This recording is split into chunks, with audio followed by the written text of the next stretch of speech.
Hi, I'm Janine Turner, founder of Constituting America. Welcome to our annual academic study entitled History Holds the Key to the Future, or as Shakespeare said, what is past is prologue. This year's study is entitled The Genius of America, A Journey into Our Republic, a study on Alexis De Tocqueville's Democracy in America. From the time that Benjamin Franklin advocated the first public library and first volunteer fire company, Americans have recognized that people without government can work together to make their community better. Jack Barlow. This essay is on Individualism in Democratic Countries, Volume 2, Part 2, Chapter 2. Guest essayist, Jackson Barlow. Pages 458 through 469. And the version of Democracy in America is from the University of Chicago Press. First edition, translated by Harvey, Mansfield, and Delba, Winthrop. Individualism is an idea that was not known in the English-speaking world until Democracy in America. And de Tocqueville's first translator is credited with the first use of the word in the English language.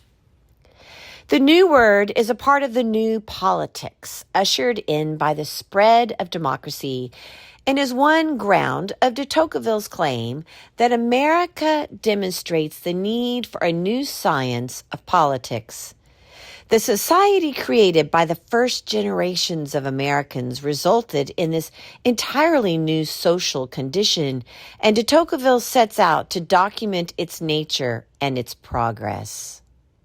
The first thing he makes clear is that individualism is not selfishness, even though it looks like selfishness and can lead to selfishness. Selfishness is not confined to democratic society in the way that individualism is, but is a vice that affects humans in general. A selfish person does not concern himself with society and its standards, but measures all social relations by his own desires. This can happen anywhere. Individualism comes from the structure of democracy. Aristocratic societies lead people to consider the needs and desires of those around them, but rarely think about humankind. Democracy leads people to care about mankind, but lose a sense of obligation to the particular people nearest to them. Aristocratic society offers a natural way of combining selfishness by visibly connecting everyone with his ancestors and descendants. Democracy, quote, breaks the chain, end quote, of connection between people and generations, and, quotes, sets each link apart, end quote. Individualism is the condition of people who recognize their duties to mankind, but allow their connections to individuals to deteriorate. In aristocratic society, people recognize their duties because they are born to them.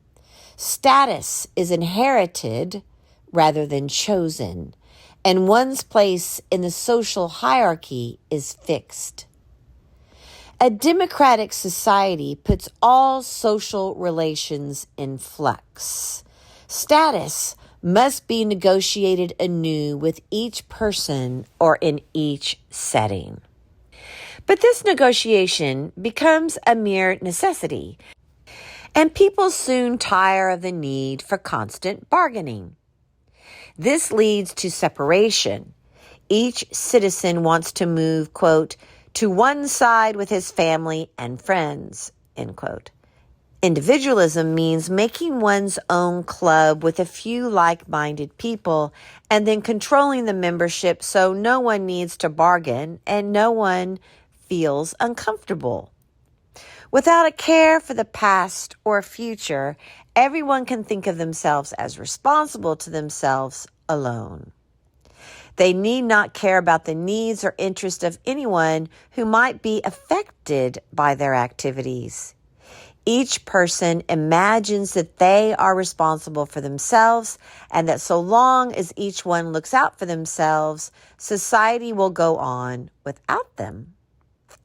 This is a nursery of bad habits, de Tocqueville believes, encouraged by the social and political conditions of democracy. Fortunately, as he emphasizes elsewhere, the American system has a cure for individualism. The first element is decentralization. People in local communities are required to work with their neighbors to define and solve common problems. The second element is religion, which qualifies Americans' natural skepticism.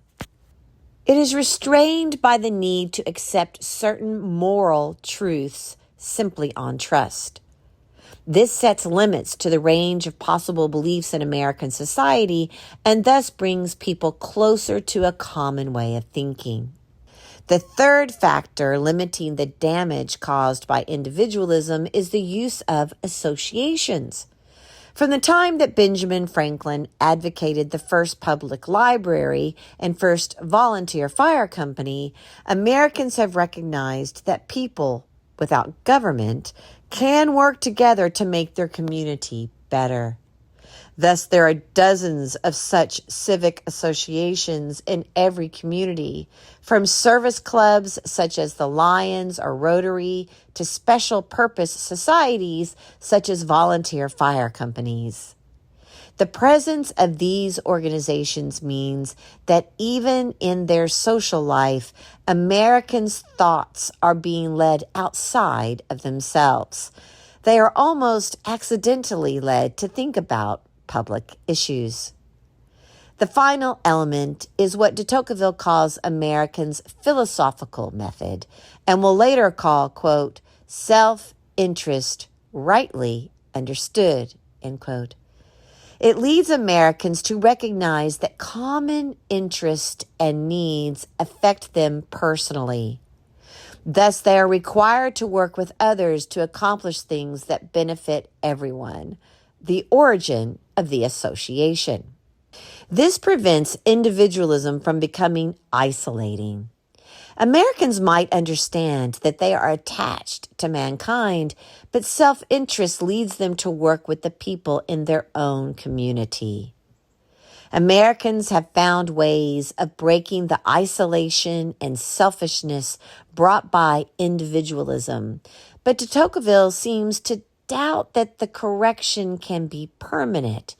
He ends the chapter on a note of doubt, which he will reinforce in the next chapter. In his observation, Americans have, for the moment, managed the trick of making equality work in a dynamic society. Since this book is aimed at Europeans, however, he turns to the question of what happens to bring about democratic social conditions. This essay was written by Jack Barlow. Jack Barlow is a Charles A. Dana Professor of Politics, Emeritus at Juanita College, where he has been on the faculty since 1991. He teaches courses on public law and political theory and has written on Cicero and American political thought, most recently on Gouverneur Morris. In 2012, he published a collection of Morris's writings, To Secure the Blessings of Liberty, with Liberty Press.